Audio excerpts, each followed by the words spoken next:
هاي تحياتي والسلام عليكم. معكم رياض العبادي من هولندا. اليوم 24 جوان 2013. بربي بارتاجيو الفيديو هذا بما يخص معناها عمليه قاعده بتصير في تونس. اخر اوراق تلعب فيها قوى الرده، معناها نداء تونس والميليشيات والخماجه اللي ما يحبوش الخير في تونس، قاعدين يحبوا يعملوا فتنه في تونس بين الشيعه والسنه، وممكن زاد ضد اليهود التوانسه ولا ضد المسيحيين دوريجين تونيزيان.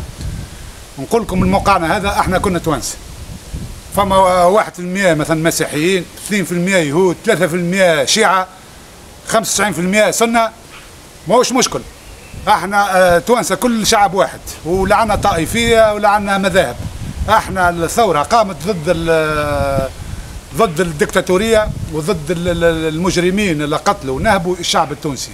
هذا هو الهدف نتاعنا.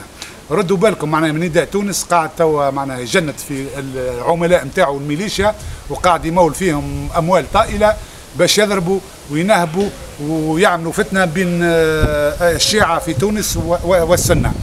والمجموعه هذه هي معناها مجموعه عامله الحي اصطناعيه تخدم تحت نداء تونس، على راسها الشيخ الباجي بشير الباجي.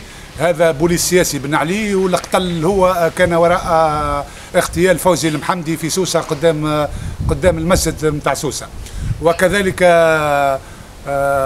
قائد الميليشيات رؤوف خلف الله، هذا العميل ومعروف.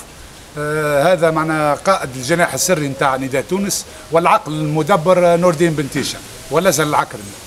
هذم هما سيدي يلعبوا في اخر اوراق نتاعهم لإطاحة بالثورة المجيدة باش يدخلوا تونس في حرب أهلية، سنة ضد شيعة، سنة ضد يهود توانسة، ولا سنة ضد مسيحيين توانسة. نعاودوا نقولها، الشعب التونسي شعب واحد، الشعب التونسي شعب واحد، ونتعايشوا ونجانسوا كل مع بعضنا. والمشكل هذا قدرة ربي لن يمر، وهذه آخر ورقة يلعبوا فيها لإتاحة بقانون تحسين الثورة. قانون تحسين الثورة قرب، يوم 29 جوان قلت ربي باش يهبط القانون هذا. فما 5 أيام نزلوا، رد بالكم 5 أيام عصيبة. احذروا، ردوا بالكم على ممتلكاتكم، ردوا بالكم على صغاركم، ردوا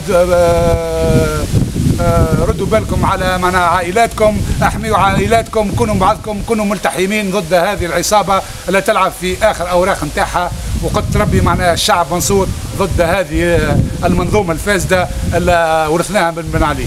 احذروا الفتنة بين سنة وشيعة، هذه آخر مخطط نتاعهم، هذه آخر أوراق نتاعهم.